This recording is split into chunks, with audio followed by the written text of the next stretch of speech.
Hi, I'm Emma Rodriguez, and 3 years ago my brother Jake used to walk past my corner of the basement and shake his head.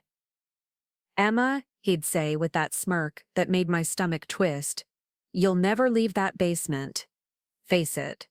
This whole online thing is just you avoiding real life. Last Tuesday, Captain Walsh texted me asking if the Citation was fueled and ready for our flight to Denver. My brother's BMW got repossessed that same morning. Sometimes the people who count you out become the very reason you refuse to stay down. Before we jump back in, tell us where you're tuning from, and if this story touches you, make sure you're subscribed, because tomorrow I've saved something extra special for you. The laundry room in my parents' house smelled like fabric softener and broken dreams. That's where I lived for the better part of 3 years, wedged between the washer and a folding table I'd bought at a garage sale for $15. My laptop sat on that table, surrounded by coffee rings and the kind of determination that only comes from having nowhere else to go. I wasn't supposed to be there. 28 years old, college dropout, living in a space most people used to store Christmas decorations, but life has a way of humbling you when you least expect it. 2 failed semesters at Riverside Community College, a string of retail jobs that never quite covered rent, and a series of decisions that led me right back to Maple Street, right back to the house where Jake and I grew up competing for attention we'd never quite receive equally. Jake had always been the success story. 4 years older, star quarterback in high school, graduated with a business degree while I was still figuring out what I wanted to major in. He landed a job at MedTech Solutions straight out of college, worked his way up to regional sales manager by the time he was 30. Every family dinner became a celebration of Jake's latest achievement, his newest commission check, the promotion that came with a company car and business trips to Chicago. My parents, Maria and Carlos Rodriguez, were proud of their eldest son in the way parents dream of being proud. Mom would show his photo in his suit to her colleagues at the school district office. Dad would mention Jake's salary to his crew during lunch breaks at construction sites. Their golden child had made it, climbed out of Riverside's working-class gravity, and into something that looked like the American dream. Meanwhile, I was the project that never quite came together, the daughter who had potential but couldn't seem to find her direction, the one who started 3 different majors and finished none of them, the family disappointment who moved back home with 2 suitcases and a determination that nobody else could see. Those first weeks in the basement were the hardest. I'd hear Jake's voice upstairs during Sunday dinners, describing his latest client presentation or the new BMW he was thinking about leasing. The sound of approval in my parents' voices, the way they asked follow-up questions about his work, genuinely interested in every detail. When conversation turned to me, if it turned to me at all, the tone shifted to something that felt like obligation mixed with pity. Emma's still figuring things out, Mom would say when relatives asked about me during holiday calls. She's got her computer down there, doing some online work. The phrase online work always sounded vague and slightly embarrassing, like she wasn't quite sure what it meant, but knew it wasn't impressive enough to elaborate on. Jake found my situation particularly amusing. He'd come down to use the old treadmill Dad had moved to the basement years ago, and he'd see me, hunched over my laptop, surrounded by notebooks and sticky notes covering every surface of my makeshift workspace. "Still running your little internet business?" he'd ask while adjusting the treadmill settings.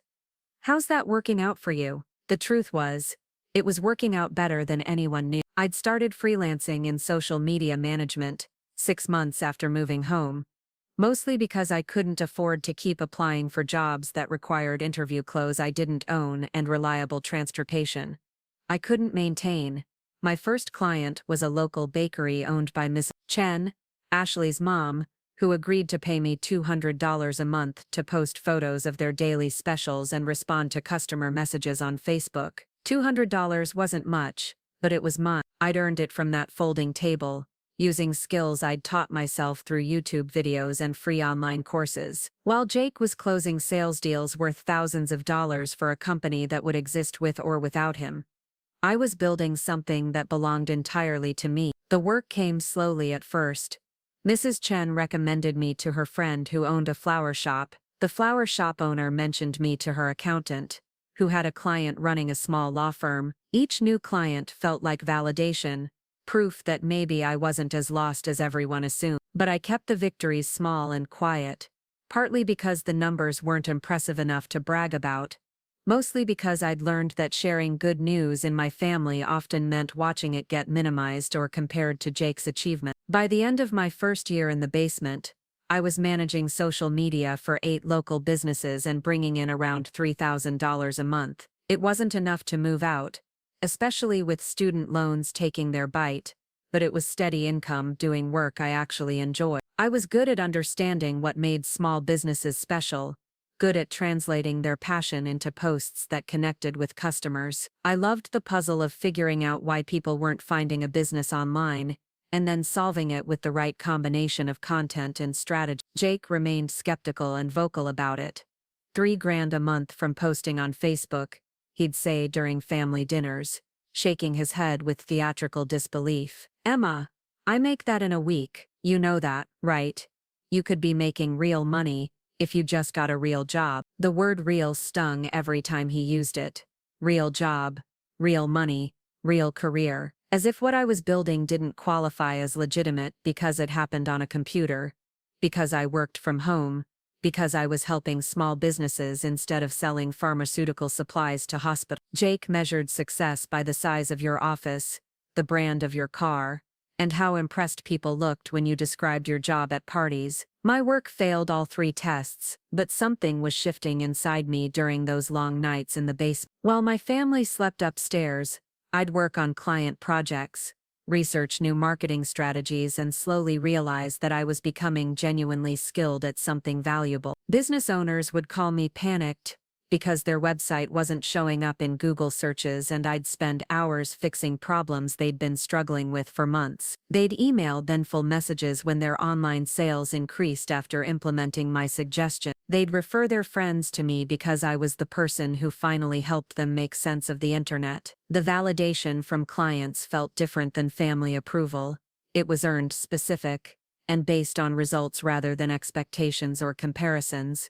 Miss Chain's Bakery started selling out of weekend special orders after I created a system for promoting them on Instagram. The flower shop owner told me she'd never had so many young customers until I helped her showcase arrangements for proposals and celebrations. The law firm started getting calls from people who found them through the website content I'd rewritten to actually explain what they did in language normal people could understand. I began to understand that I wasn't failing at having a traditional career.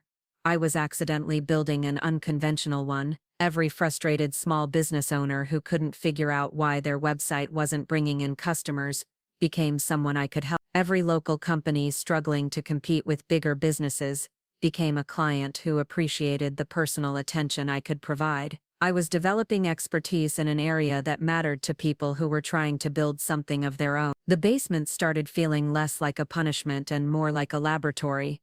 I'd wake up excited to check messages from clients, eager to dive into projects that challenged me to think creatively about their unique situation. I invested in a better laptop, a decent camera for taking product photos, and a small whiteboard where I'd sketch out content strategies. The space that had once represented my failure to launch began looking like the headquarters of something that belonged to me. Jake remained unconvinced. During a particularly brutal family dinner in my second year back home, he launched into his favorite lecture about my lack of ambition. You're 27 years old, Emma, living in mom and dad's basement, playing on the computer all day. When are you going to grow up and get serious about your life? Dad had nodded along, adding his own concerns about my future. Mija, we love you, but we won't be here forever. You need to think about health insurance, retirement, stability. These little computer jobs aren't going to take care of you when you're our age. Mom had tried to be supportive in her way,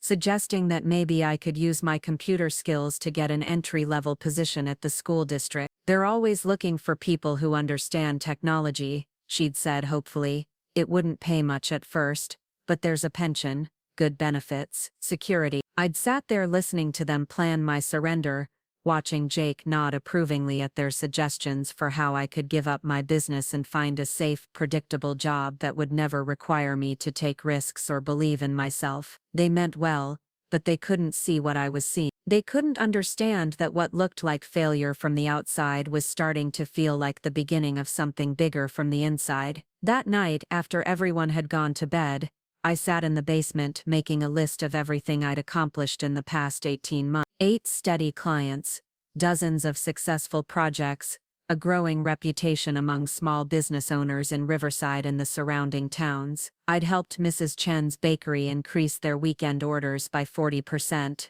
The flower shop was booking twice as many wedding consultations. The law firm had hired an associate because they were getting so many new client calls. The numbers were small compared to Jake's pharmaceutical sales, but they represented something he'd never experienced: building something from nothing, solving problems that mattered to people, creating value with nothing but skills and determination. I was helping local businesses thrive in an increasingly digital world, and they were paying me to do it because I was good at it, not because someone hired me to follow a script or hit quotas set by people in corporate offices. I closed my laptop that night with a decision forming in my mind. I wouldn't defend my choices anymore, or apologize for the unconventional path I was taking. Instead, I would focus on growing what I'd started, even if my family couldn't see its potential yet. The basement might be where I lived, but it wasn't where I was going to stay forever. I just had to be patient enough to build something worth leaving for. Jake could keep his BMW and his business cards and his monthly sales report. I was building something that belonged entirely to me,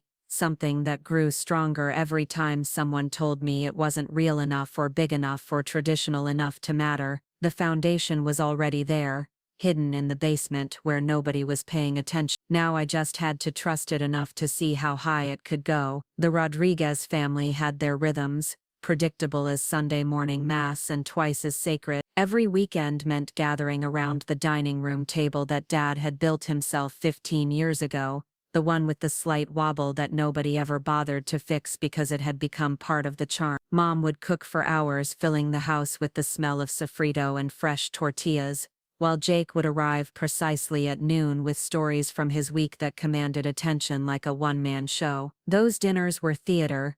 Real. Jake would settle into his chair, the one closest to Dad's spot at the head of the table, and launch into detailed accounts of his latest sales victories. He'd describe challenging clients, difficult negotiations, and the moment when a potential customer finally signed on the dotted line. His voice would rise and fall with dramatic timing as he painted pictures of boardroom conversations and business lunches at restaurants I'd never been able to afford. Mom would ask questions that showed she understood his work, inquiring about specific accounts he'd mentioned before, and celebrating milestones. Preparing and narrating this story took us a lot of time, so if you are enjoying it, subscribe to our channel.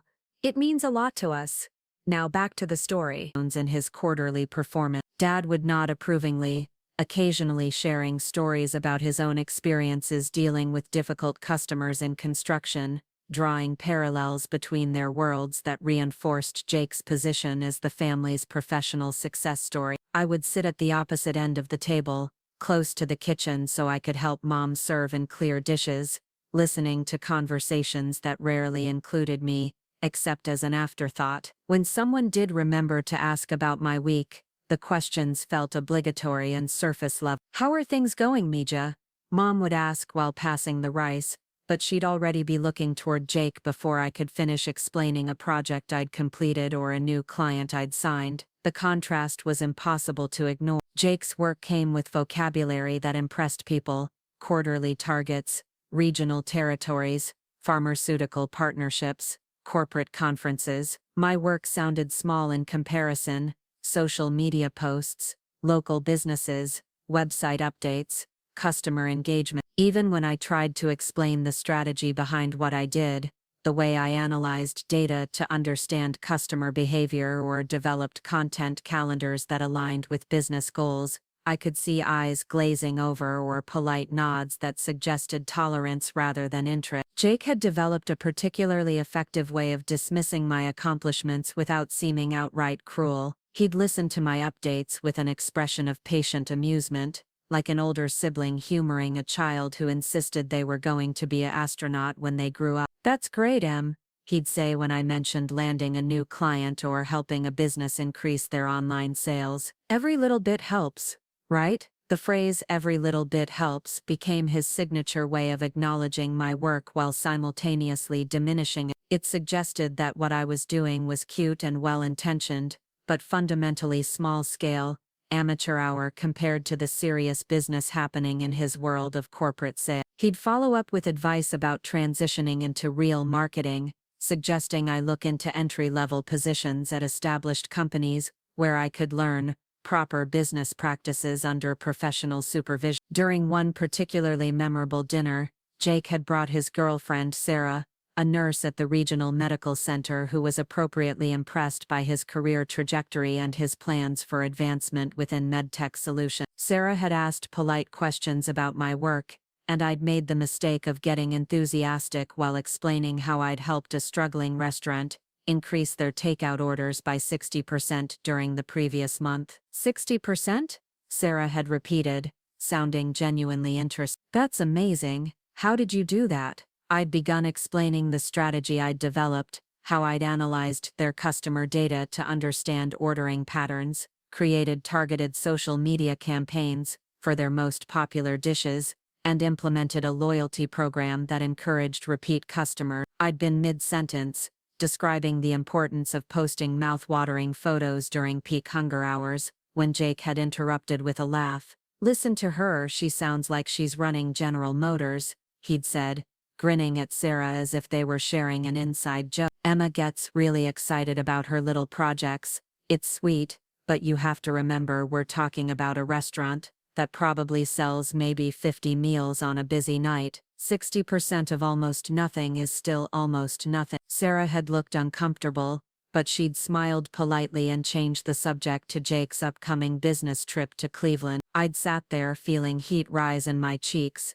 not because Jake was wrong about the scale, but because he'd deliberately reduced my accomplishment to something laughable. He hadn't asked about the restaurant's revenue increase, or the positive impact on the owner's ability to hire additional staff. He'd simply dismissed the entire project as insignificant because it wasn't happening at the level of his pharmaceutical accounts. That night, I'd gone back to the basement, feeling smaller than usual, questioning whether I was deluding myself about the value of what I was building. Jake's dismissal had hit harder than usual, because Sarah had seemed genuinely interested before he'd shut down the conversation. It made me wonder if other people might actually care about my work if they were given the chance to understand it without Jake's commentary providing context. I'd pulled up the thank you email the restaurant owner had sent me the previous week, reading it again to remind myself why the work mattered. "Emma, I can't thank you enough for what you've done for our family business. For the first time in 2 years, we're booked solid on weekends, and actually had to turn people away last Friday night. My daughter can stay in college this semester because of the increase in revenue. You didn't just help our social media, you helped save our restaurant." The email had been sitting in my inbox among dozens of similar messages from clients who'd seen real results from my work. Small businesses that had been struggling to compete with chain restaurants and big box stores, local services that couldn't afford traditional advertising, family-owned companies that needed someone who understood their community and could help them connect with customers who shared their value. I'd started keeping a folder of client testimonials and success stories, not because I planned to use them for marketing, but because I needed reminders that my work was creating genuine impact in people's lives. The numbers might be smaller than Jake's quarterly sales figures, but they represented families who could pay their bills, entrepreneurs who could keep their dreams alive, and communities that retained their local businesses instead of losing them to corporate competition. But translating that impact into dinner table conversation proved impossible. Jake's success was easy to understand and impressive to outsiders. He sold millions of dollars worth of medical equipment to hospitals and clinics, earned substantial commissions, and was recognized by his company as a top performer in his region. My success was harder to quantify and required explanation.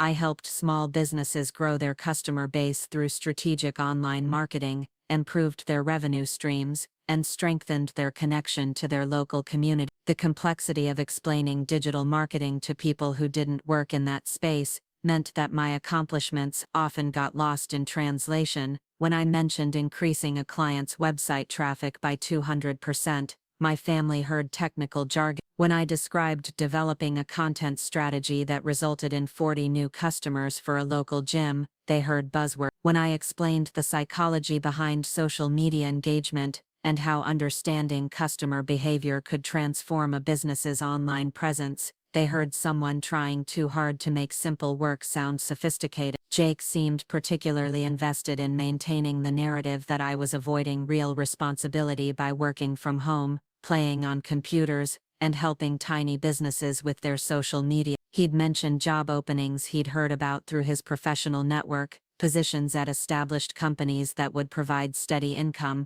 benefits, and the kind of career progression that made sense to our parents. MedTech is always looking for people with marketing experience, he'd said during one Sunday dinner, making it sound like he was doing me a favor by considering me qualified for entry-level work at his company. You could start in customer service, learn the business from the ground up, maybe move into marketing communications eventually. It would be real corporate experience, Emma, the kind that looks good on a resume. The suggestion that I needed to start over in customer service, despite having 2 years of marketing experience and a growing client base, revealed everything about how Jake viewed my work. In his mind, I was an amateur playing with social media, not a professional providing valuable services to paying clients. He couldn't see the business skills I'd developed, the client relationships I'd built, or the revenue I was generating because it was happening outside the framework of traditional employment. Dad had supported Jake's suggestion with enthusiasm, pleased by the possibility that I might finally get a real job with benefits and a predictable paycheck. Think about it, Mija, he'd said, leaning forward with the earnest expression he wore when dispensing important life advice. You could have health insurance, paid vacation, a retirement plan, security. This computer work you're doing, it's not stable. What happens if one of these little businesses decides they don't need you anymore? The irony was that my business was becoming more stable every month, while Jake's position at MedTech was entirely dependent on his sales performance and the company's ongoing success. I'd diversified my client base, specifically to avoid dependence on any single source of income, and I'd built relationships with business owners who viewed me as an essential part of their operations, rather than an expendable employee. But explaining that distinction required more conversation time than my family was willing to invest in understanding my work. Mom had tried to bridge the gap between support and concern, acknowledging my efforts while expressing worry about my future. We're proud of you for working so hard, Emma, she'd said, reaching over to squeeze my hand, but we want you to be practical too. Maybe you could do both, keep your computer clients on the side and get a regular job for the benefit. You're so good with technology, any company would be lucky to have you. The suggestion that I treat my business as a side hobby while pursuing real employment revealed how fundamentally my family misunderstood what I was building. They saw a collection of small projects that I did from home, not a growing company with expanding revenue and increasing demand for my service. They worried about my lack of traditional benefits, not recognizing that I was earning enough to purchase my own health insurance, and was building something that could provide far more security than any single employee. Jake had sensed an opportunity in Mom's comments, jumping in with additional suggestions for how I could transition into legitimate work. You know what, Em? You should put together a resume highlighting all this social media stuff, market it as digital marketing experience. Some companies might actually value that, even if it's not corporate level. You could probably get a communications role somewhere, maybe not right away, but eventually. The condescension in his voice when he said, digital marketing experience, made it clear that he viewed my work as something I'd been playing with rather than something I'd been professionally developed. He couldn't imagine that I might have learned advanced skills, developed strategic thinking, or created value that exceeded what most entry-level marketing employees could provide. In Jake's world, real expertise came from working within established corporate structures, not from solving real problems for actual clients. I'd stopped trying to defend my choices during those conversations, recognizing that my family's concerns came from love mixed with limited understanding of how business worked outside traditional employment. They wanted security for me, but they defined security as dependence on an employer rather than building something independent. They wanted success for me, but they measured success by recognition from established institutions, rather than results for satisfied clients. The basement had become my refuge from those conversations, the place where I could focus on work that felt meaningful without having to justify its value to people who couldn't see it. Every night after family dinners, I'd return to my folding table and laptop surrounded by client projects that reminded me why I'd chosen this path. The work spoke for itself in ways that family conversations never could, and the businesses I helped grow provided validation that felt more substantial than approval from people who didn't understand what I was building. But Jake's dismissal was beginning to affect me in ways I hadn't expected. His constant suggestions that I needed to grow up and get serious about my career had planted seeds of doubt about whether I was actually building something worthwhile or just avoiding the hard work of traditional employment. His success at MedTech provided a constant reminder of what conventional achievement looked like, and sometimes I found myself wondering if he was right about my need to transition into a more established career path. The doubt was particularly strong during slow weeks when client projects felt routine and revenue growth seemed to plateau. Jake's BMW in the driveway served as a daily reminder of the lifestyle his corporate career provided, while my basement workspace seemed shabby in comparison. His stories about business trips, client presentations, and corporate recognition highlighted everything I was missing by working alone from home, building something that existed entirely outside the framework of professional validation. During those moments of uncertainty, I'd find myself browsing job listings and imagining what it would feel like to have colleagues, regular meetings, and a title that other people immediately understood. The idea of joining an established company, even at a junior level, sometimes seemed appealing simply because it would end the constant need to explain what I did and why it mattered. Jake's path offered clarity and recognition that mine distinctly lacked. But then a client would call with an urgent problem that needed creative solutions, or a business owner would share results that exceeded their expectations, and I'd remember why I'd chosen independence over security. The work I was doing felt important not because it impressed other people but because it made a real difference in the lives of people who were trying to build something of their own. Jake's success was measured by his ability to meet targets set by other people, while mine was measured by my ability to solve problems that my clients couldn't solve themselves. The tension between those two definitions of success was becoming the central conflict in my life. Jake represented everything my family understood and valued about professional achievement, while I was pursuing something that felt meaningful but couldn't be easily explained or measured. His confidence in his path made my uncertainty feel like weakness, and his dismissal of my choices made me question whether I was being brave or simply stubborn. That questioning would continue for months, creating an internal battle between the security of conventional employment and the potential of what I was building on my own. Jake's voice became the soundtrack to my self-doubt, a constant reminder that I was choosing the difficult path when an easier one was readily available. But somewhere underneath that doubt, a different voice was growing stronger, the one that reminded me why I'd started this journey and what I hoped to accomplish by seeing it through. The turning point came on a Tuesday morning in March when I received an email that would change everything, though I wouldn't understand its significance until months later. David Park, the owner of a struggling sporting goods chain with 12 locations across Ohio and Kentucky, had found my website through a referral from one of my restaurant clients. His message was different from the typical inquiries I received from local businesses, where most potential clients asked about basic social media management or simple website updates. David was describing a company in crisis. His chain, Peak Performance Sports, had been losing ground to big box retailers and online giants for 3 years run. Store traffic was down 40%, online sales were virtually non-existent, and he was facing the possibility of closing half his locations within 6 months if things didn't turn around dramatically. The email was long, detailed, and desperate in the way that only comes from someone who has exhausted conventional solutions and is willing to try anything. What struck me most about David's message wasn't the scope of his problems, but his willingness to admit that he didn't understand digital marketing and needed someone who could translate the online world into strategies that would save his family business. Most business owners I worked with came to me with specific requests.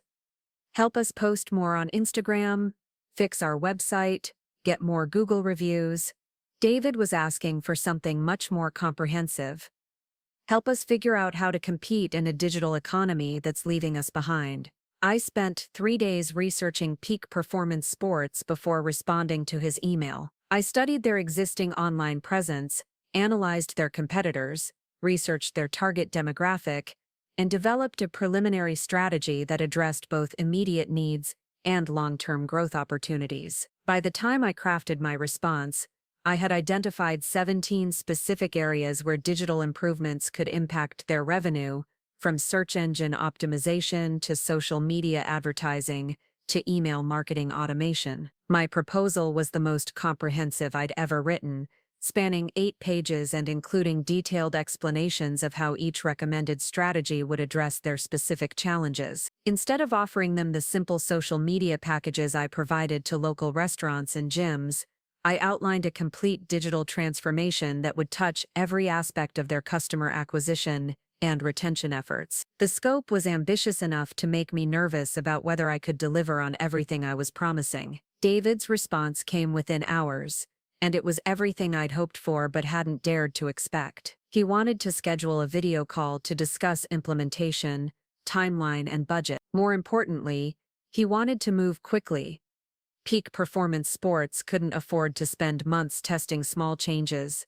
They needed dramatic results fast enough to prevent the store closures that were already being planned for summer. The video call lasted 3 hours and covered everything from inventory management integration to customer loyalty programs to social media advertising budgets that exceeded my total annual revenue from all other clients combined. David wasn't just buying social media services. He was essentially hiring me to become Peak Performance Sports' entire digital marketing department. The monthly retainer he proposed was more than I'd ever imagined charging a single client, and the potential for performance bonuses based on revenue increases added another layer of opportunity that made my head spin. I accepted the contract that same day, knowing it would require me to scale my operations in ways I'd never attempted before. Working with Peak Performance Sports meant learning about e-commerce platforms, inventory systems, customer databases, and marketing automation tools that were far more sophisticated than anything I'd used for local businesses. It meant becoming fluent in analytics dashboards, conversion tracking, and attribution modeling that would let us measure exactly how digital marketing efforts translated into store sales. The learning curve was steep and demanding in ways that pushed me far beyond my comfort zone. I spent nights researching enterprise-level marketing software, watching tutorials about customer journey mapping, and teaching myself advanced techniques for managing multi-location businesses with complex inventory needs. Every day brought new challenges that required creative solutions and technical skills I was acquiring in real time, but the results started showing up faster than either David or I had anticipated. Within the first month, online sales increased by 80%. Driven by improved website functionality and targeted advertising campaigns that reached customers who had never heard of Peak Performance Sports before. Store traffic began improving as local search optimization made individual locations more visible to people searching for sporting goods in their areas. Customer engagement metrics across all digital platforms showed consistent upward trends that translated directly into revenue increase. By the third month, David was calling me twice a week to discuss expansion opportunities and additional marketing strategy. Peak Performance Sports had not only avoided the planned store closures, but was actually considering opening new locations in markets where our digital marketing efforts had identified untapped demand. The company was profitable again for the first time in 3 years, and David was crediting our digital transformation as the primary factor in their turnaround. The success with Peak Performance Sports attracted attention from other multi-location businesses facing similar challenges. Word spread through business networks about the company that had reversed years of decline through strategic digital marketing, and suddenly I was fielding inquiries from chains, franchises, and regional businesses that needed comprehensive online solutions. Each new client brought larger budgets, more complex challenges, and opportunities to develop expertise in areas I'd never explored before. I realized I was no longer running a simple freelance operation from my parents' basement. The work had evolved into something that resembled a legitimate marketing agency, complete with enterprise-level clients, sophisticated strategies, and revenue streams that were becoming substantial enough to support serious growth. The folding table in the laundry room was no longer adequate for the scope of what I was building, and my laptop was struggling to handle the demands of multiple large-scale campaigns running simultaneously. The transformation was happening so quickly that I hadn't taken time to fully process what it meant for my future or my family's perception of my work. I was too busy learning new skills, managing demanding clients, and delivering results that exceeded expectations to think about how these changes might affect the dinner table conversations that had become such a source of frustration. The work itself was consuming all my attention, and I was discovering capabilities I didn't know I possessed. Jake remained blissfully unaware of the changes happening in the basement beneath his own work at MedTech Solutions continued to provide steady income and regular recognition, giving him no reason to pay closer attention to what I was doing or to question his assumptions about the relative importance of our respective careers. During family dinners, he still dominated conversations with stories from his corporate world, still offered advice about transitioning into real marketing work, and still treated my business as a temporary hobby that I would eventually outgrow. The disconnect between Jake's perception and my reality was becoming so vast that I sometimes felt like we were living in parallel universes. While he was celebrating monthly sales targets and quarterly performance reviews, I was managing marketing budgets that exceeded his annual salary and developing strategies that were determining whether entire companies would survive or fail. His success was measured by his ability to meet goals set by other people, while mine was being measured by my ability to save businesses that were facing extinction. But I kept the magnitude of my success private, partly because I was still processing it myself, mostly because I'd learned that sharing professional victories with my family often led to minimization or comparison rather than celebration. The peak performance sports contract alone represented more than Jake's quarterly commission, but explaining that would require context about digital marketing, business transformation, and client relationships that my family had consistently shown little interest in understanding. Instead, I focused on building systems that would let me handle the increasing demands of my growing client base. I invested in project management software, customer relationship management tools, and collaboration platforms that would help me deliver professional-level service to businesses that were depending on my expertise for their survival. Every day brought new challenges that required quick learning and creative problem-solving, but I was discovering that I thrived under the pressure of high-stakes client work. The basement gradually transformed from a simple workspace into something that resembled a legitimate business headquarters.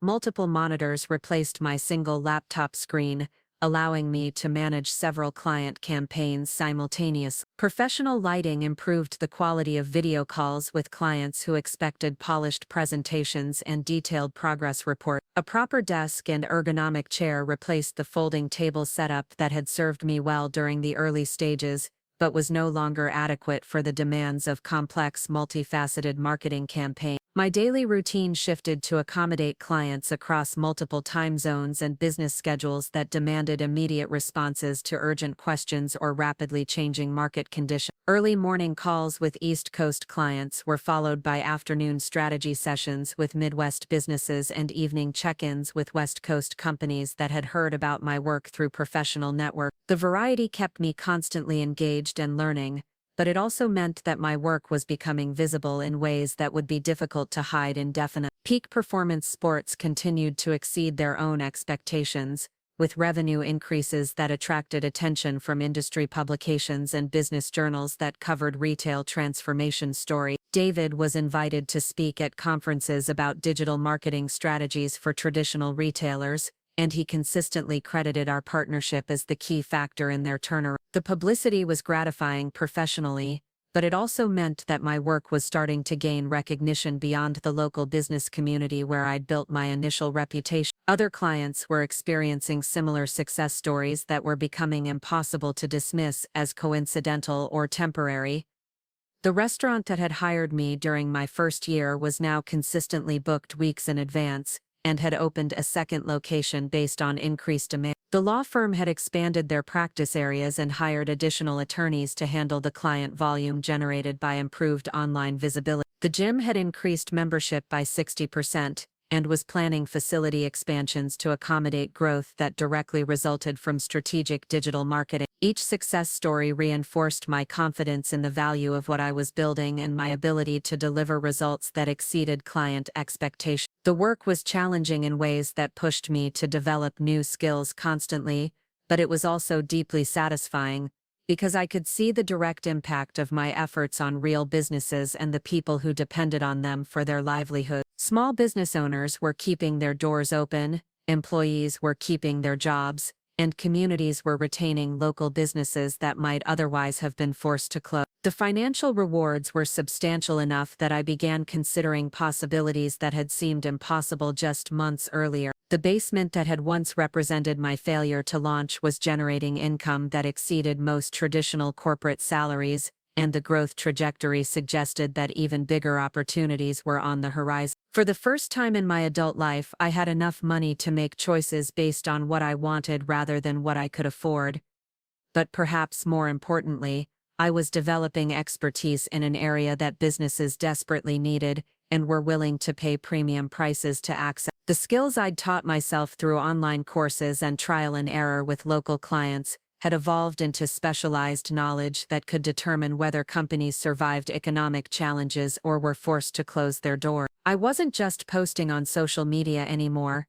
I was architecting comprehensive digital strategies that transformed how businesses connected with customers and generated revenue. The contrast with Jake's corporate career was becoming more apparent to me, even if it remained invisible to my family. While he was executing strategies developed by other people and selling products manufactured by his employer, I was creating original solutions to unique problems and building something that belonged entirely to me. His success was dependent on medtech solutions, continued prosperity, and his ability to maintain performance within their system, while mine was based on my capacity to deliver value to clients who chose to work with me because of my individual expertise. The realization that I was building something more substantial and potentially more secure than traditional employment was both thrilling and terrifying. It meant accepting that my path was fundamentally different from what my family understood or expected, and that explaining the significance of what I'd accomplished would require them to reconsider their assumptions about success, security, and professional achievement. It also meant acknowledging that I was no longer the struggling daughter living in the basement out of necessity,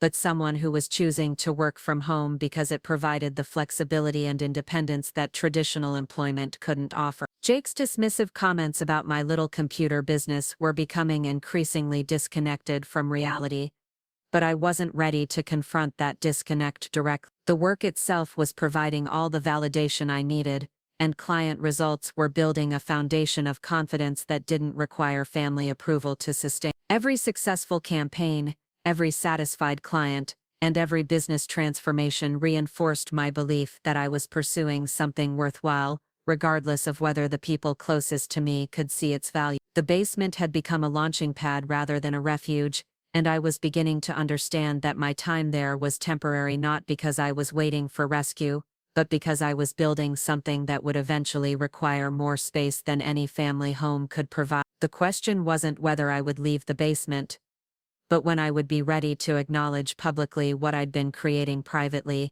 and what that meant for my relationship with a family who had consistently underestimated my potential. The call came at 7:30 on a Thursday morning, interrupting my usual routine of reviewing overnight client reports with my first cup of coffee. Jake's voice sounded different, stripped of the confident tone that had dominated family conversations for as long as I could remember. There was hesitation in his words, an unfamiliar vulnerability that made me set down my mug and pay closer attention to what he was saying.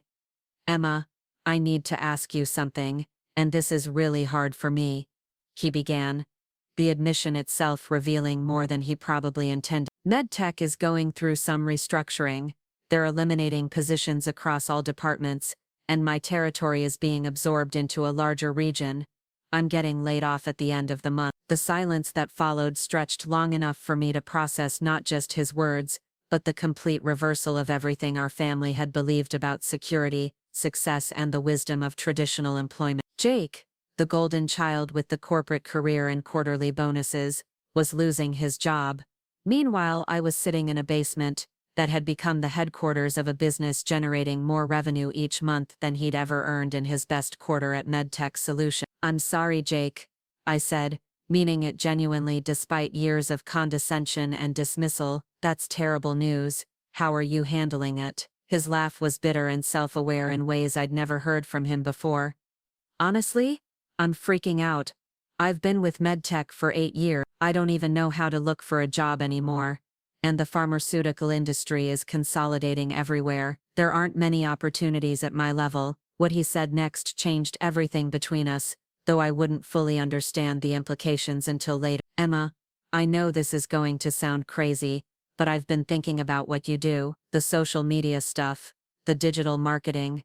I don't really understand it, but you seem to be doing okay with it. Do you think, could you maybe teach me, or help me figure out how to get into that field?" The irony was so complete it felt like a screenplay written by someone with a twisted sense of humor. The brother who had spent 3 years mocking my little computer business was now asking me to help him enter the industry he'd dismissed as playing with technology. The family success story was turning to the family disappointment for career guidance, and we were both trying to navigate this role reversal without acknowledging how dramatically our positions had shifted. "Of course I can help you," I told him, though my mind was racing with thoughts I couldn't share. Jake had no idea that helping him transition into digital marketing would be like helping a high school athlete prepare for the Olympics. The gap between his understanding of the industry and the reality of what I'd built was so vast that I wasn't sure where to begin explaining it. Over the following weeks, as Jake struggled with unemployment applications and job search strategies,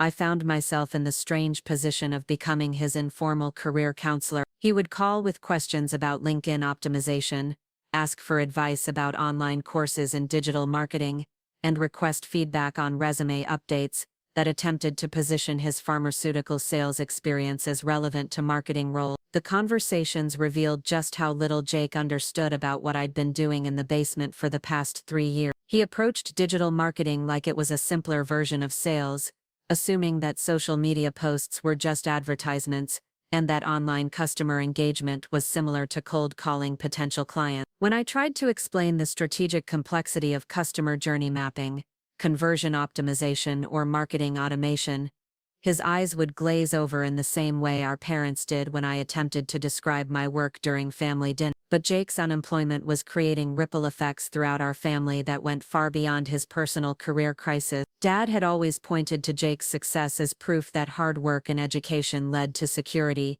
using his corporate achievements as examples of the kind of stability he wanted for both his children. Mom had derived significant social satisfaction from Jake's accomplishments, regularly sharing updates about his promotions and bonuses with her colleagues and friends. Now those certainties were collapsing, and my parents were struggling to maintain their faith in the traditional career path that had suddenly proven less reliable than they'd believed. During family dinners, conversations that once celebrated Jake's corporate victories became anxious discussions about job market challenges, industry instability, and the difficulty of finding equivalent positions when you're over 30 with specialized experience in a consolidating field. The contrast with my growing business became impossible to ignore, even for family members who had never paid close attention to what I was doing. While Jake was submitting applications and waiting for responses from companies that might not even exist in 6 months, I was declining potential clients because my schedule was already at capacity. While he was worrying about maintaining his lifestyle on unemployment benefits, I was considering whether to lease office space and hire employees to help manage increasing demand for my services. Peak Performance Sports had become a case study in business transformation that was attracting attention from retail industry publications and business schools studying digital marketing strategy. David Park was being interviewed by trade magazines about their turnaround, and he consistently credited our partnership as the decisive factor in their success. The publicity was generating inquiries from national retail chains, regional franchises, and consulting firms that wanted to understand how we'd achieved such dramatic results. But the success with Peak Performance Sports was just one highlight in a portfolio of client achievements that were becoming difficult to dismiss as luck or coincidence. The restaurant chain had expanded to 4 locations based on increased demand generated through strategic digital marketing. The law firm had become the most visible legal practice in their region, and was handling cases that attracted statewide attention. The gym had opened 2 additional facilities and was licensing their membership growth strategies to fitness centers in other markets. Each success story reinforced the same pattern. Businesses that had been struggling with traditional marketing approaches were thriving once they implemented comprehensive digital strategies that I'd designed specifically for their unique challenges and opportunities. The transformations weren't incremental improvements. They were fundamental changes that affected everything from customer acquisition to revenue growth to competitive positioning within their respective industry. The financial rewards had grown to levels that were reshaping my entire understanding of what was possible through entrepreneurial work. Monthly revenue was approaching 6 figures, driven by retainer agreements with established clients and performance bonuses tied to measurable business outcomes. The basement operation that had started with $200 social media packages was generating annual income that exceeded what most corporate executives earned, and the growth trajectory suggested even bigger opportunities ahead. I'd reached the point where continuing to work from my parents' basement was becoming a choice rather than a necessity, and that choice was starting to feel increasingly artificial. The space that had once provided refuge and affordability was now limiting my ability to serve clients who expected professional facilities, in-person meetings, and team collaboration that couldn't happen in a residential setting. The decision to move into commercial office space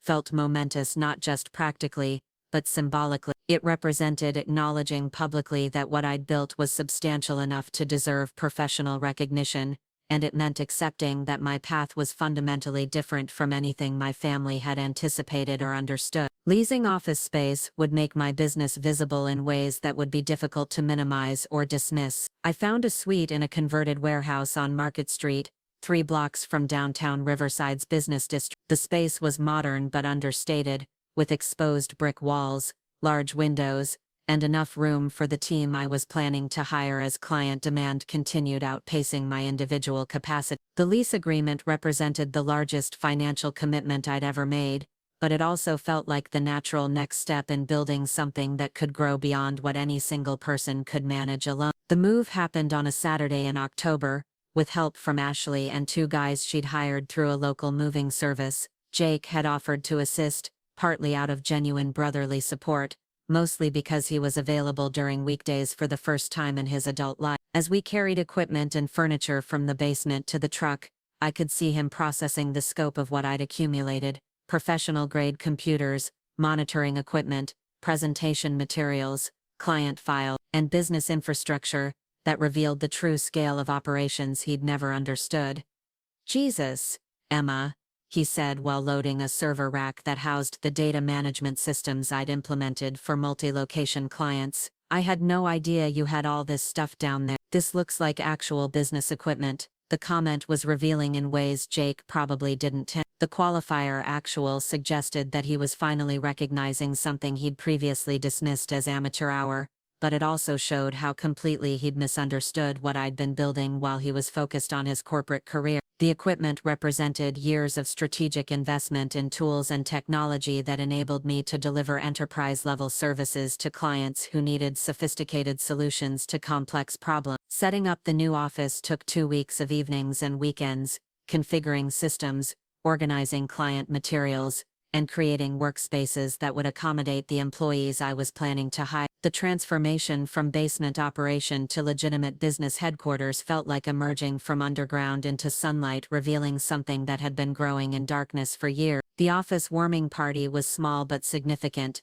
attended by key clients, professional contacts, and family members who were seeing the physical manifestation of my work for the first time. David Park drove up from Columbus with his marketing director, bringing a bottle of champagne and a framed copy of the business magazine article that had featured Peak Performance Sports' digital transformation story. Other clients attended with similar gestures of appreciation, sharing stories about how our partnerships had affected their businesses and their lives. Mom and Dad walked through the office with expressions of confused pride, clearly impressed by the professional setup but struggling to reconcile what they were seeing with their understanding of what I'd been doing in the basement. They asked polite questions about the equipment and the client work displayed on the walls, but I could see them trying to process how their underemployed daughter had created something that looked like a real company. Jake's reaction was more complex and harder to read. He spent considerable time examining client testimonials, revenue charts, and project portfolios that documented 3 years of business growth he'd either ignored or misunderstood. When he finally approached me near the end of the evening,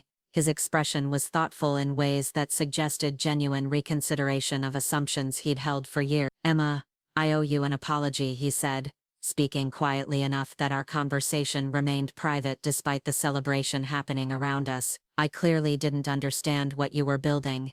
This is impressive, really impressive. I feel like an idiot for all the things I said about your computer work." The apology was more than I'd expected and less than I'd needed years earlier, but it represented genuine acknowledgement that meant something despite arriving later than it should have. Jake was recognizing not just the success I'd achieved, but his own failure to see its potential when recognition might have provided encouragement during difficult periods of doubt and uncertainty. "You don't need to apologize," I told him, meaning it more than either of us probably expect. "You were looking at everything through the lens of what you understood about work and success. This is different from anything our family had experienced before." What happened next surprised both of us. Instead of accepting my gracious response and moving on to safer conversational territory, Jake asked questions that revealed genuine curiosity about how I'd built what he was seeing. He wanted to understand the progression from basement freelancing to legitimate agency, the strategies that had enabled client success stories,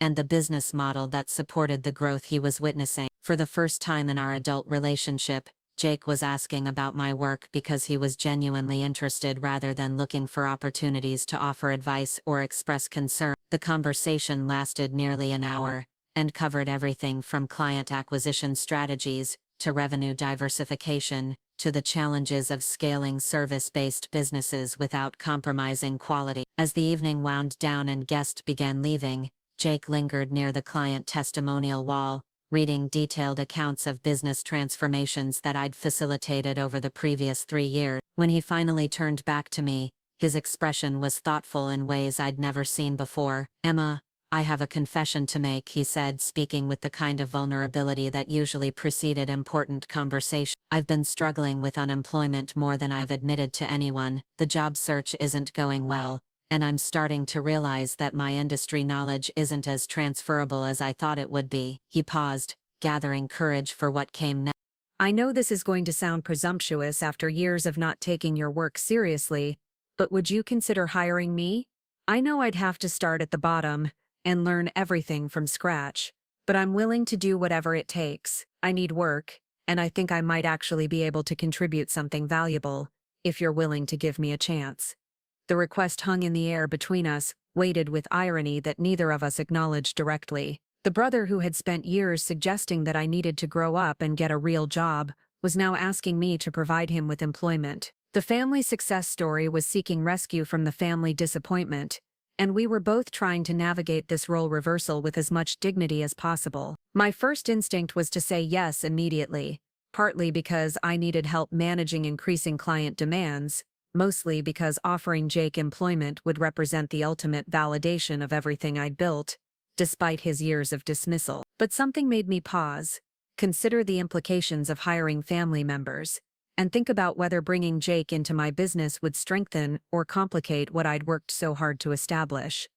"Let me think about it," I said, surprising myself with the response. "I do need to hire people, and you obviously have sales experience that could be valuable, but I want to make sure this would work for both of us professionally before we mix family dynamics with business relationship." Jake nodded, accepting my need for consideration rather than immediate commitment. The conversation ended with tentative plans to discuss possibilities further once I'd had time to think through the implications and determine whether hiring him would serve the business interests that had become my primary priority. 3 months later, Jake started as my business development coordinator, responsible for client relationship management and new business acquisition. The transition from pharmaceutical sales to digital marketing services required extensive training and considerable patience from both of us, but his corporate experience proved valuable in ways that neither of us had anticipated. Working together changed our relationship fundamentally, transforming years of competitive dynamics into collaborative partnership that benefited both of us professionally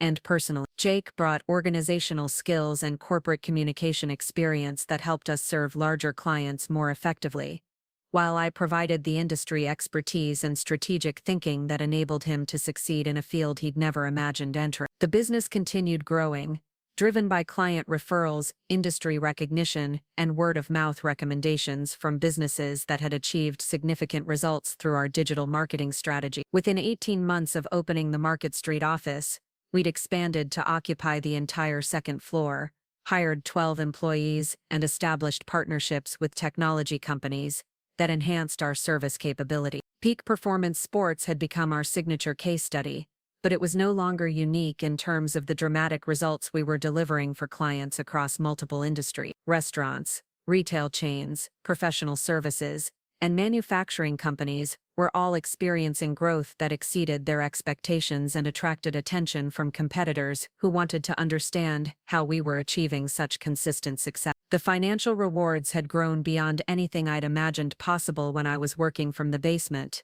managing small local accounts and wondering whether my family would ever understand the value of what I was building. Annual revenue was approaching 7 figures, driven by retainer agreements, performance bonuses, and consulting fees that reflected the specialized expertise we'd developed in transforming struggling businesses into thriving enterprises. But perhaps more importantly, the work itself had evolved into something that felt deeply meaningful rather than just financially rewarding. Every client success story represented families who could keep their businesses open, employees who retained their jobs, and communities that preserved local enterprises that might otherwise have been forced to close. The impact extended far beyond marketing metrics or revenue figures to encompass real changes in people's lives and economic opportunities.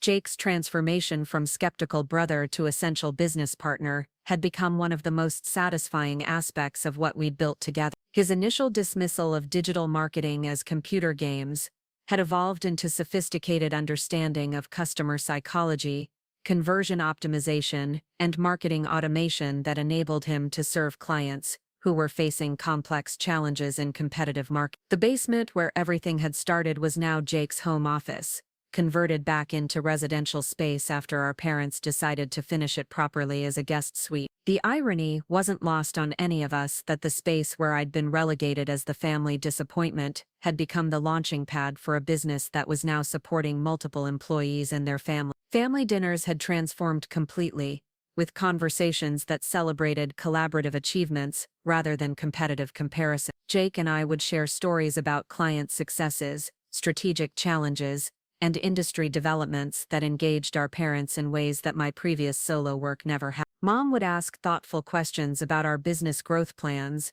while Dad would express pride in what we'd built together from nothing but determination and willingness to learn skills that hadn't existed when he was establishing his own career. The success had attracted attention from business publications, industry conferences, and professional organizations that wanted to understand how we'd achieved such consistent results across diverse client industries. Speaking engagements, case study interviews, and consulting opportunities were expanding our reputation beyond the regional market where we'd started, creating possibilities for growth that extended far beyond what any basement workspace could have accommodated. But the most profound change was internal, related to confidence and self-worth that came from building something substantial through skills, determination, and vision that others had initially dismissed or misunderstood. The validation no longer needed to come from family approval or external recognition, because the work itself provided evidence of value that couldn't be disputed or minimized. The journey from basement workspace to legitimate business headquarters had taken 3 years of consistent effort, strategic learning,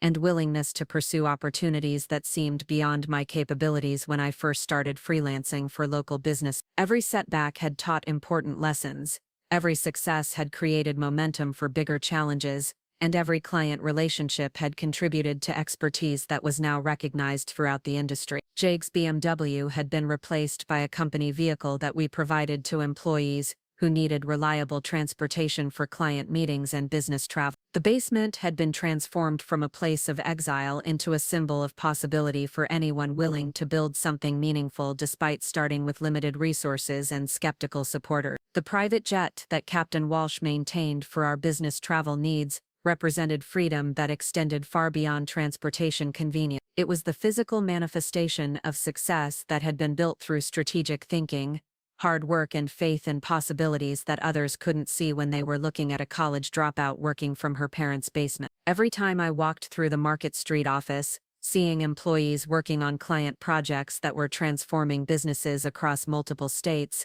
I was reminded of how dramatically things had changed since those early days when Jake would joke about my inability to leave the basement. The laughter had stopped being about my limitations and started being about shared memories of a time when none of us understood what was actually possible through determination, creativity, and willingness to learn skills that could solve problems others couldn't address. The basement had never been a prison.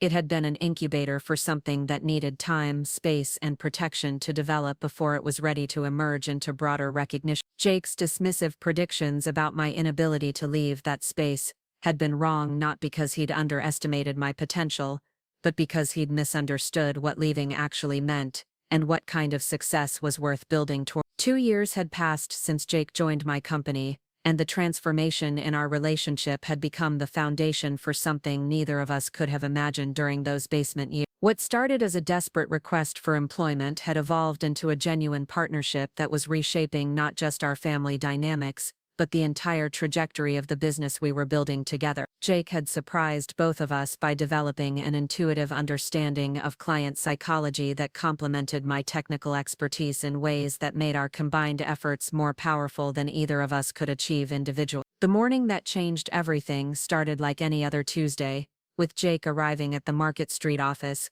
carrying his usual large coffee and wearing the focused expression that meant he'd been thinking about client strategies during his commute. But something was different in his energy, an excitement that he was trying to contain until he could share whatever had captured his attention. "Emma, we need to talk," he said, settling into the chair across from my desk with the kind of deliberate calm that usually preceded important conversations. "I got a call yesterday from someone at Peterson Industries. They want to discuss a consultation project that could be bigger than anything we've handled before." Peterson Industries was a name that commanded attention in our region, a manufacturing conglomerate with facilities across 7 states that supplied automotive parts to major car manufacturers. Their reputation for operational excellence was matched only by their traditional approach to business development, which had relied on established relationships and conventional marketing strategies that were becoming less effective in an increasingly digital marketplace. "How big are we talking?" I asked, though Jake's expression was already providing hints that this opportunity would require us to think beyond our current capacity and consider possibilities that would stretch every system we'd developed for managing large-scale client relationships. "They're looking at a complete digital transformation across all their divisions," Jake explained, pulling out notes from his conversation with Peterson's chief marketing officer. 12 manufacturing facilities, 6 distribution centers, over 3,000 employees, and annual revenue approaching $500 million. They want to modernize their entire approach to customer acquisition, vendor relationships, and internal communication. The scope was staggering in ways that made every previous client project seem like preparation for this moment. Peterson Industries wasn't asking for social media management or website optimization. They were requesting comprehensive business transformation that would affect every aspect of how they connected with customers, managed supplier relationships, and coordinated operations across multiple states. They specifically mentioned our work with Peak Performance Sports, Jake continued, referencing the case study that had become our signature example of retail transformation. "But they also know about the manufacturing clients we've helped with supply chain visibility and customer portal development. They're not looking for someone to manage their Instagram account. They want strategic partners who can help them compete with companies that have been digital first from the beginning." The conversation that followed lasted 3 hours and covered everything from staffing requirements to technology infrastructure to the kind of strategic planning that would be necessary to deliver results for a client whose expectations would be commensurate with their size and sophistication. Peterson Industries represented the kind of opportunity that could establish us as major players in the digital transformation space, but it also meant accepting responsibility for outcomes that would affect thousands of jobs and hundreds of millions of dollars in annual revenue. Jake had already begun developing preliminary strategies during his commute, thinking through approaches that would address Peterson's specific challenges while building on methodologies we'd refined through years of working with smaller clients facing similar but less complex problems. His corporate background, which had once seemed irrelevant to digital marketing work, was proving invaluable for understanding the internal dynamics and decision-making processes that would be crucial for success with enterprise-level clients. "The initial consultation is scheduled for next Friday," he said, presenting timeline information that would require us to prepare comprehensive presentations, detailed proposals, and strategic frameworks that demonstrated our capacity to handle projects of unprecedented scope and complexity. "They want to see everything: case studies, team credentials, technology capabilities, project management systems, and preliminary strategies for their specific situation." The week that followed tested every skill we'd developed and revealed capabilities neither of us knew we possessed. Jake took responsibility for understanding Peterson's business model, competitive challenges, and internal structure, while I focused on developing technical solutions that would integrate with their existing systems while providing the functionality they needed to compete more effectively in digital markets. The preparation required us to think like consultants rather than service providers, developing strategic recommendations that addressed fundamental questions about how Peterson Industries could maintain their manufacturing excellence, while adapting to customer expectations that had been shaped by companies like Amazon and other organizations that had built their competitive advantages around digital innovation. Our team worked evenings and weekends to prepare materials that would demonstrate not just our technical capabilities, but our understanding of the strategic challenges facing traditional manufacturers in an economy that increasingly rewarded companies with sophisticated digital infrastructure. Every presentation slide, every case study reference, and every proposed timeline had to reflect the kind of professional sophistication that Peterson's executives would expect from potential partners. The day of the presentation arrived with weather that seemed designed to test our composure. Freezing rain that made travel treacherous and created the kind of logistical complications that could derail carefully planned schedules. But Jake had anticipated potential problems and arranged for us to stay at a hotel near Peterson's headquarters the night before, ensuring that external factors wouldn't compromise our ability to deliver what might be the most important presentation of our professional life. Peterson's corporate campus was impressive in ways that reinforced the magnitude of what we were attempting to accomplish. The main conference room featured floor-to-ceiling windows that overlooked manufacturing facilities where hundreds of employees were producing components that would eventually become parts of vehicles sold throughout North America. The scale of their operations was visible evidence of the responsibility we would be accepting if they decided to move forward with our proposal. The presentation itself lasted 2 hours, and covered every aspect of digital transformation from customer-facing technologies to internal communication systems to data analytics platforms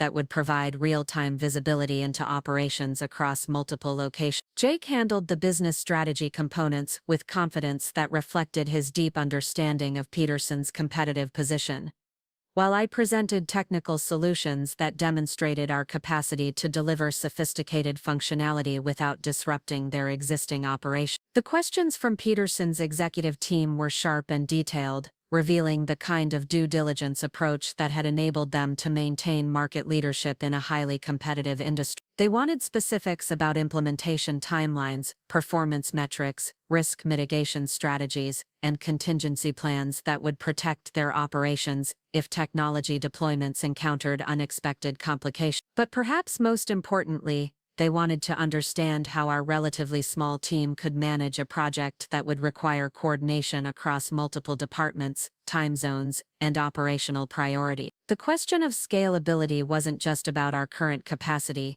it was about our ability to grow strategically while maintaining the quality and attention to detail that had enabled our success with smaller clients. "We understand your concerns about working with a smaller agency," Jake responded, addressing the scalability question with confidence that reflected months of preparation for exactly this type of inquiry. "But our size is actually an advantage for a project like this. You'll be working directly with senior strategists rather than junior account managers, and every decision will be made by people who understand your business goals and have personal investment in your success." The response seemed to resonate with Peterson's team, particularly the chief executive officer who had built the company's reputation through hands-on management and personal attention to details that larger corporations often delegated to mid-level employees. The idea of working with a partner organization that shared their commitment to direct involvement rather than bureaucratic delegation appealed to their operational philosophy. 3 weeks later, Peterson Industries offered us a contract that exceeded our most optimistic projection. The initial engagement was structured as a 6-month strategic development phase, followed by 18 months of implementation and optimization, with performance bonuses tied to measurable improvements in customer acquisition, operational efficiency, and revenue growth across their major product lines. The financial terms were substantial enough to require us to reconsider every assumption we'd made about business growth, staffing requirements, and long-term strategic planning. The Peterson contract alone would generate more revenue than our entire previous year's operations, and successful completion would establish credentials that would make us competitive for similar opportunities with other major manufacturing companies. But beyond the financial implications, the Peterson engagement represented validation of everything we'd built through years of working with smaller clients and gradually developing expertise that was now being recognized by sophisticated decision makers who had multiple options for digital transformation partners. We had evolved from basement freelancing to enterprise consulting, and Peterson Industries was acknowledging that evolution through their willingness to trust us with projects that would affect their fundamental competitive position. The months that followed tested our capacity in ways that pushed both of us far beyond our previous understanding of what we were capable of accomplishing. Peterson's digital transformation required coordinating with multiple technology vendors, managing implementation schedules across 12 facilities, training hundreds of employees on new systems, and delivering measurable results that would justify their investment while positioning them for sustained competitive advantage. Jake's role expanded to include strategic consulting responsibilities that went far beyond marketing into areas like supply chain optimization, customer relationship management, and internal communication systems that affected productivity across every department. His corporate background provided crucial insights into change management processes that enabled Peterson's employees to adapt to new technologies without disrupting their operational excellence. My technical responsibilities grew to encompass enterprise-level systems integration, custom software development, and data analytics platforms that provided Peterson's executives with real-time visibility into operations that had previously required manual reporting and time-consuming analysis. The complexity was challenging in ways that required constant learning and creative problem-solving.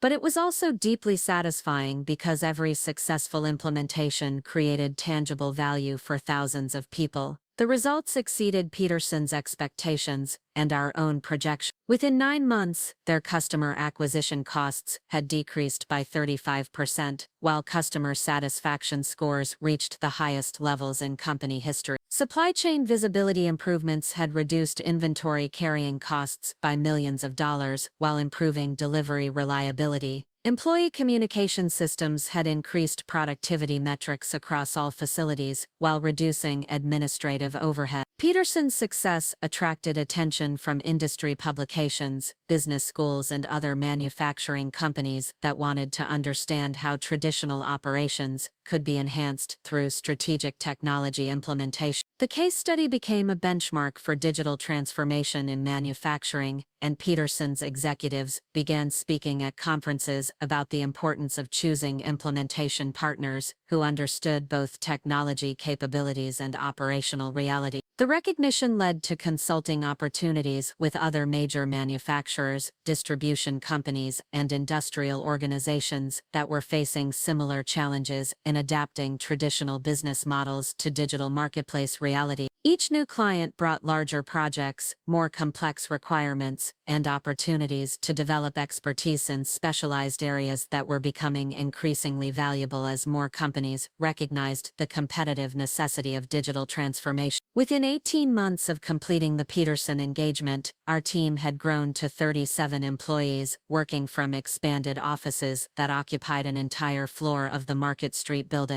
The basement workspace where everything started was now a distant memory, replaced by professional facilities that included dedicated project management areas, client presentation spaces, and technical development labs, equipped with enterprise-grade equipment. Jake had evolved from unemployed pharmaceutical sales representative to strategic consulting director responsible for business development, client relationship management, and project oversight that required sophisticated understanding of how technology implementation affected operational performance across diverse industries. His transformation was complete enough that former colleagues from MedTech Solutions were now seeking his advice about digital marketing strategies for their new employers. The financial rewards had grown beyond anything either of us had imagined possible during those early years, when family dinners were dominated by concerns about my lack of traditional career direction. Annual revenue was approaching 8 figures, driven by retainer agreements with major clients, performance bonuses tied to measurable business outcomes, and consulting fees that reflected our specialized expertise in areas where few other firms could deliver comparable results. But perhaps more significantly, the work had evolved into something that felt profoundly meaningful rather than just financially rewarding. Every successful client engagement represented hundreds or thousands of jobs that were more secure because companies were better equipped to compete effectively in digital marketplaces. Every strategic recommendation that improved operational efficiency meant lower costs for consumers and improved working conditions for employees.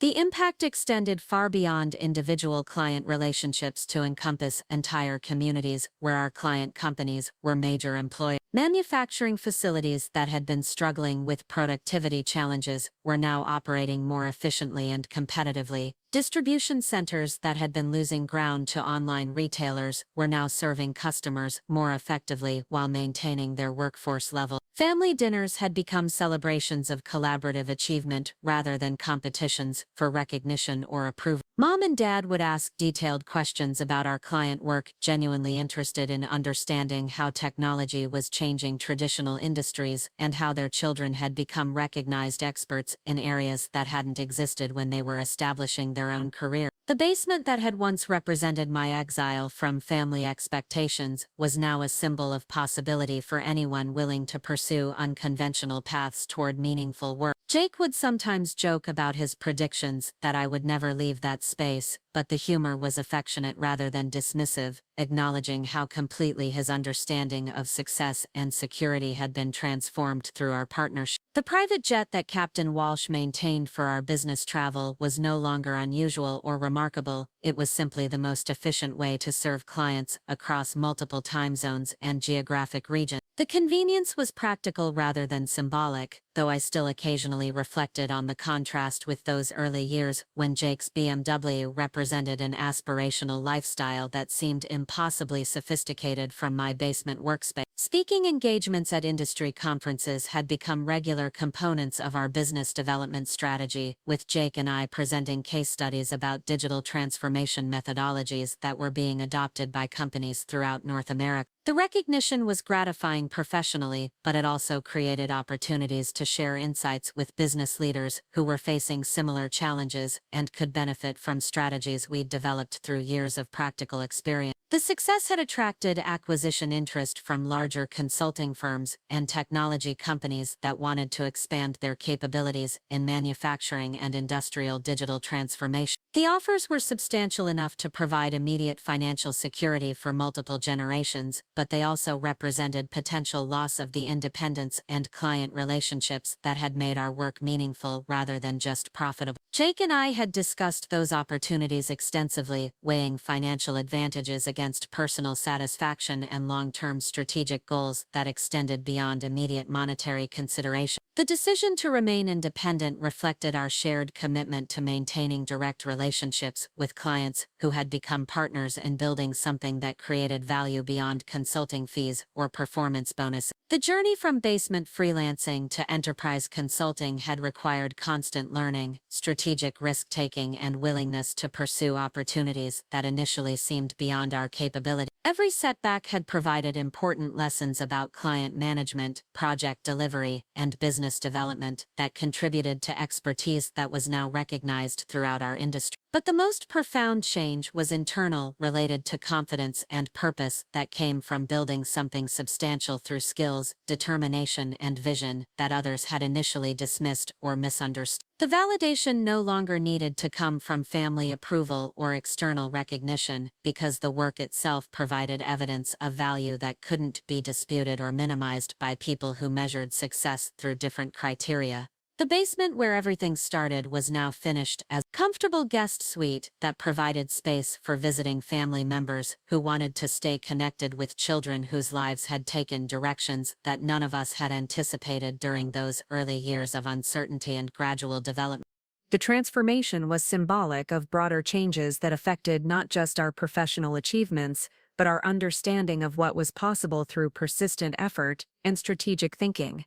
Jake's B&W had been replaced by multiple company vehicles that we provided to employees who needed reliable transportation for client meetings, site visits, and business travel that took them throughout the region, where our reputation for delivering exceptional results had become well established among business leaders who valued strategic consulting over conventional marketing approaches. Every time I walked through our expanded offices, seeing employees working on client projects that were affecting businesses across multiple industries and geographic regions, I was reminded of how dramatically things had changed since those early days when Jake would express concern about my ability to build anything sustainable through computer work and social media management. The laughter had stopped being about limitations and started being about shared memories of a time when none of us understood what was actually possible through determination, creativity, and willingness to learn skills that could solve problems others couldn't address through conventional approaches. The basement had never been a limitation. It had been preparation for something that required time, development, and protection before it was ready for broader recognition and responsibility. Jake's dismissive predictions about my inability to leave that space had been wrong, not because he'd underestimated my potential, but because he'd misunderstood what leaving actually meant and what kind of success was worth building toward. The journey had led us both to places we couldn't have imagined and partnerships we couldn't have planned, but it had also demonstrated that some opportunities only become visible when you're willing to start building before you can see where the foundation will lead. The invitation arrived on letterhead, so prestigious that our receptionist, Maria Santos, knocked on my office door twice before entering to ensure she wasn't interrupting something important. The envelope bore the seal of the White House Small Business Administration, and the formal script addressing me as Chief Executive Officer, Catalyst Digital Solutions, carried weight that made me pause before opening what I assumed would be another conference, speaking request, or industry recognition certificate. Instead, the letter contained an invitation to participate in the National Small Business Innovation Summit, a 3-day event bringing together entrepreneurs whose companies had demonstrated exceptional growth while creating substantial employment opportunities in their regional economy. The summit would culminate in a ceremony recognizing businesses that had achieved the SBA's criteria for transformative impact on American economic development. Reading the letter felt surreal in ways that transported me back to basement days when validation came from client thank you emails and small revenue milestones that seemed significant only to me. Now government agencies were recognizing our company as an example of entrepreneurial success worthy of national attention, and the metrics they cited in their invitation letter painted a picture of achievement that exceeded anything I'd imagined possible during those early years of uncertainty and gradual development. Catalyst Digital Solutions has created 120 employment opportunities while facilitating measurable economic growth for client businesses, representing over 15,000 additional jobs across 7 states.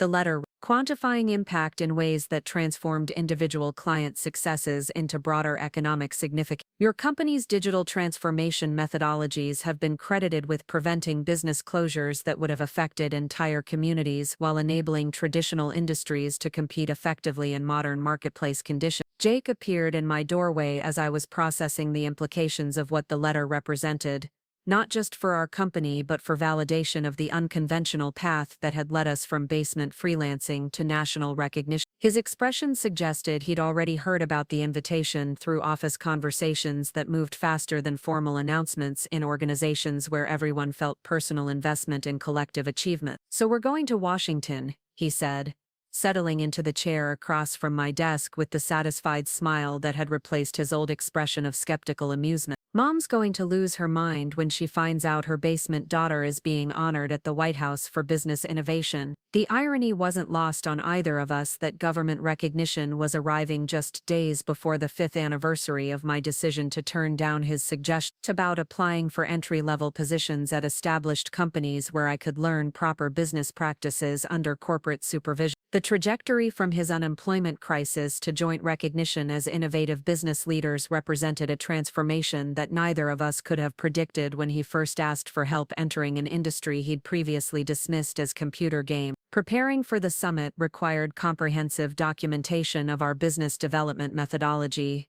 client impact metrics, and strategic frameworks that had enabled consistent success across diverse industries facing digital transformation challenges. The SBA wanted detailed case studies that could serve as educational resources for other entrepreneurs attempting to build scalable service businesses in technical fields where traditional business models were proving inadequate for modern market conditions. The preparation process revealed the full scope of what we'd accomplished through years of focusing on individual client relationships rather than broader industry recognition. Catalyst Digital Solutions had facilitated digital transformations for from single-location restaurants to multi-state manufacturing operations, with measurable results that exceeded client expectations while establishing benchmarks for strategic technology implementation across traditional industry. Client testimonials we'd collected over the years told stories that went far beyond marketing metrics to encompass families who had saved their businesses, communities that had retained local employers, and entire industries that had adapted successfully to competitive pressures that were forcing less adaptable companies into consolidation or closure. Each success story represented human impact that extended beyond our consulting fees to affect thousands of people whose livelihoods were connected to businesses we'd helped transform. Peak Performance Sports had become more than our signature case study. David Park's sporting goods chain had evolved into a regional success story that was licensing their digital marketing strategies to independent retailers throughout the Midwest. Their transformation from struggling traditional retail to thriving omni-channel operation had created a blueprint for small chains competing against corporate giants with superior technology resources and marketing budget. Peterson Industries had exceeded even their own ambitious projections with digital transformation results that attracted acquisition interest from international manufacturing conglomerates, seeking companies with proven operational excellence enhanced by sophisticated technology integration. Their success had generated consulting opportunities with competitors who recognized that survival in modern manufacturing required strategic technology adoption, rather than continued reliance on traditional business development approaches. But perhaps more significantly, our client success stories had created ripple effects throughout regional business communities where word-of-mouth recommendations from satisfied customers were generating demand that exceeded our capacity to serve every company seeking digital transformation consulting. The recognition was gratifying professionally, but it also created strategic decisions about growth management that would determine whether we could scale our impact without compromising the quality and personal attention that had enabled our success. The flight to Washington represented my first time traveling on commercial airlines since we'd acquired the Citation for business travel efficiency. Sitting in first class felt strange after months of private aviation, not because of reduced comfort, but because of the reminder that our business had grown beyond conventional scale markers that most entrepreneurs use to measure success. The jet wasn't ostentation. It was practical necessity for serving clients across multiple time zones while maintaining the responsiveness they expected from strategic consulting partners. Jake had insisted on accompanying me to the summit despite initial protestations that CEO recognition should be individual rather than shared acknowledgement. His argument was characteristically practical. Our partnership had been essential to achieving the results being recognized, and his presence would demonstrate that success in modern business required collaborative leadership rather than traditional hierarchical management structure. The White House compound was impressive in ways that reinforced the significance of what we were participating in. But the small business focus of the event created atmosphere that felt more like industry conference than governmental ceremony. The other attendees represented diverse entrepreneurial achievements across technology, manufacturing, services, and retail sectors with common themes of innovation, job creation, and regional economic impact that had earned national recognition. During the reception preceding the formal recognition ceremony, conversations with other honorees revealed stories that shared surprising similarities with our own development trajectory. Many had started with minimal resources, faced skepticism from family members who preferred traditional career paths, and achieved success through persistent effort and willingness to learn skills that weren't taught in conventional business education programs. A woman named Sarah, whose food processing company had created over 300 jobs while revitalizing agricultural communities in rural Oregon, described basement years that paralleled my own experience with family members who couldn't understand why she was pursuing food science entrepreneurship instead of accepting stable employment at established corporations. Her success had required convincing farmers to adopt new preservation techniques,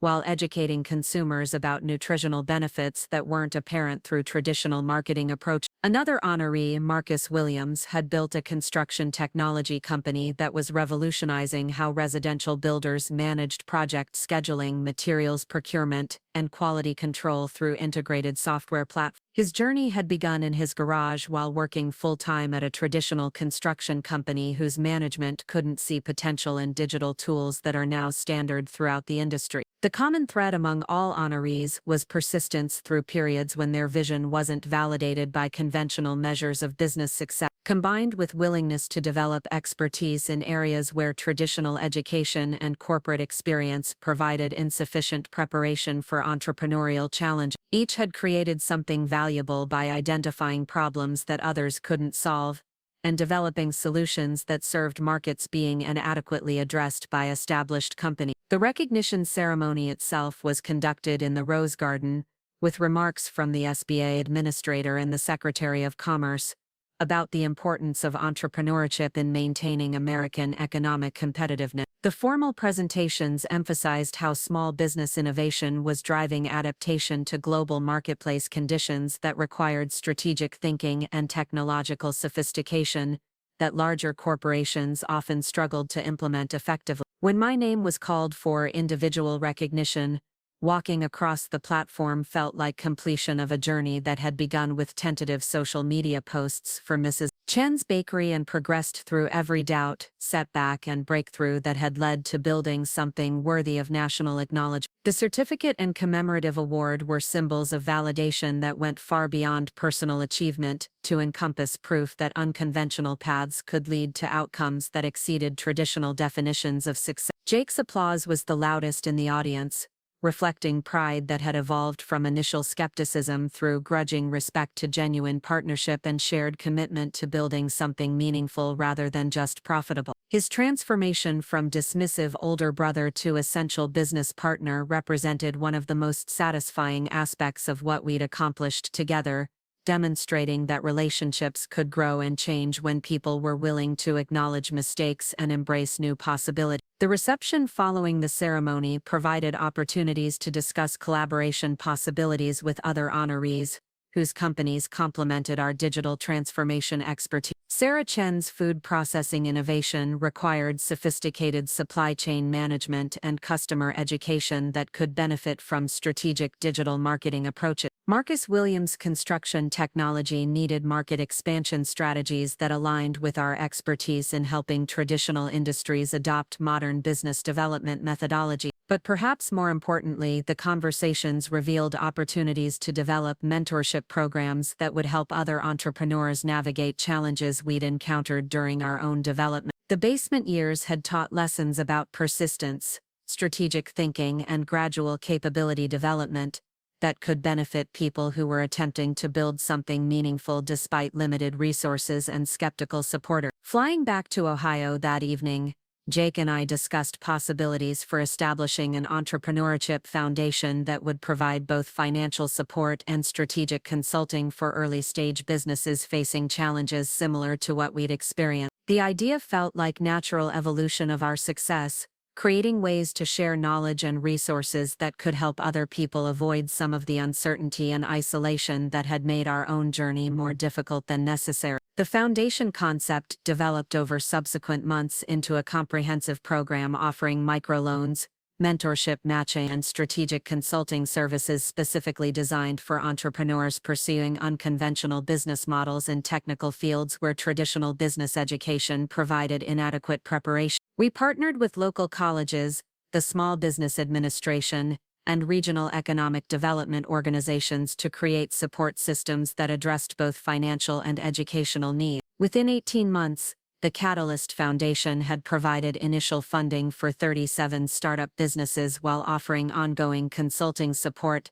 that helped recipients avoid common mistakes that derail promising ventures before they achieve sustainable growth. The results were gratifying in ways that exceeded purely financial philanthropy, creating opportunities to share expertise while supporting innovation that was generating employment and economic development throughout our region. One foundation recipient, a young woman named Isabella Rodriguez, who was developing sustainable packaging solutions for small food producers, reminded me strongly of my own basement years through her combination of technical skills, strategic thinking, and family skepticism about pursuing entrepreneurship instead of traditional employment. Her technology had potential to transform how local businesses manage environmental impact while reducing packaging costs, but she needed mentorship support to navigate regulatory challenges and market development obstacles. Working with Isabella and other foundation recipients created opportunities to share lessons learned during our own development,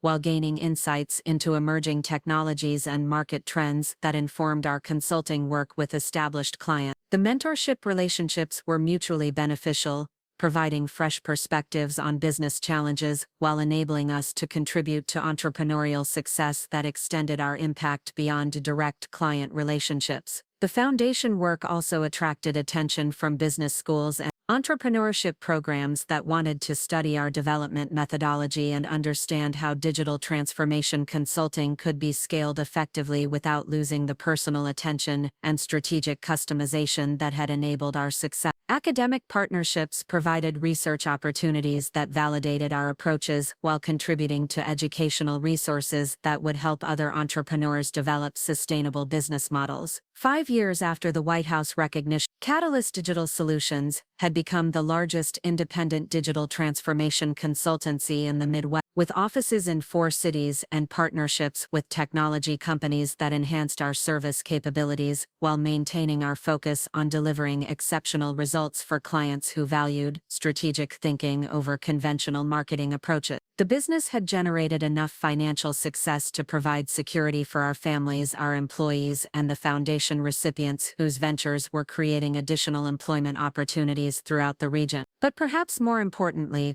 the work continued to feel meaningful rather than just profitable, focused on solving problems that mattered to people who were building something valuable rather than simply generating revenue through standardized service offering. Jake had completed his transformation from unemployed pharmaceutical sales representative to recognized expert in strategic business development, with speaking engagements at industry conferences and requests for consultation from companies seeking guidance about digital transformation planning. His corporate background had proven invaluable for understanding client needs, but his willingness to learn continuously and adapt to changing market conditions had been essential for success in an industry where technical knowledge became obsolete quickly without ongoing education. Family dinners had evolved into celebrations of collaborative achievement and strategic planning sessions for foundation initiatives that engaged our parents as advisors whose life experience provided valuable perspectives on community development and sustainable business practices. Mom's administrative skills had proven useful for foundation operations, while Dad's construction experience offered insights into project management and quality control that enhanced our consulting methodology. The basement where everything started was now a symbol of possibility that we referenced during foundation presentations and client consultations as evidence that meaningful businesses could be built anywhere by people willing to develop expertise that solved problems others couldn't address. The space itself had been transformed into a family room where holiday gatherings provided opportunities to share stories with relatives who had watched our journey from skeptical concern to proud recognition.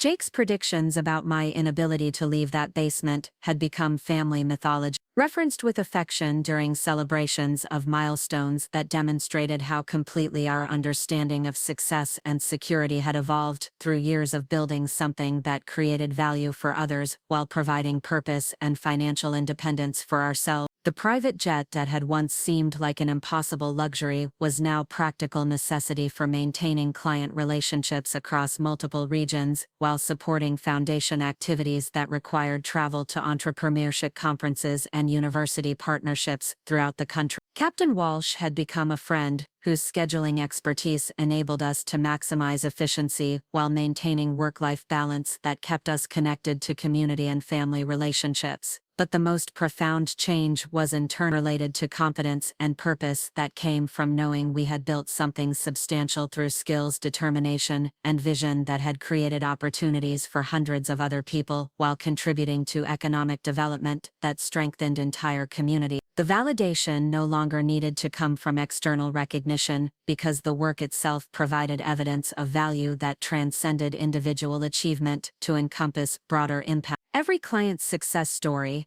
every foundation recipient who achieved sustainable growth, and every employee who found meaningful work through our company represented proof that unconventional paths could lead to outcomes that exceeded anything available through traditional career development. The basement had been preparation for something that required patience, learning, and faith in possibilities that weren't visible to people who measured success through conventional criteria. The journey from basement, freelancing to national recognition had required constant adaptation, strategic risk-taking, and willingness to pursue opportunities that initially seemed beyond our capability. But it had also demonstrated that some achievements only become possible when people are willing to start building before they can see where the foundation will lead. Trusting that persistence and strategic thinking will create opportunities that don't exist for those who wait for certainty before beginning. Looking back on that trajectory now, the basement years seemed like essential preparation rather than time lost to family misunderstanding or economic necessity. Every challenge had contributed to expertise that enabled later success. Every client relationship had provided lessons that informed strategic development, and every moment of doubt had strengthened determination to build something worthy of the effort and sacrifice required for entrepreneurial achievement. Jake's dismissive laughter about my computer work had been replaced by recognition that some opportunities require vision that extends beyond immediate circumstances to encompass possibilities that become visible only through persistent effort and strategic thinking. The basement had never been a limitation, it had been protection for something that needed time and space to develop before it was ready for broader recognition and responsibility. Up next, you've got 2 more standout stories right on your screen. If this one hit the mark, you won't want to pass these up,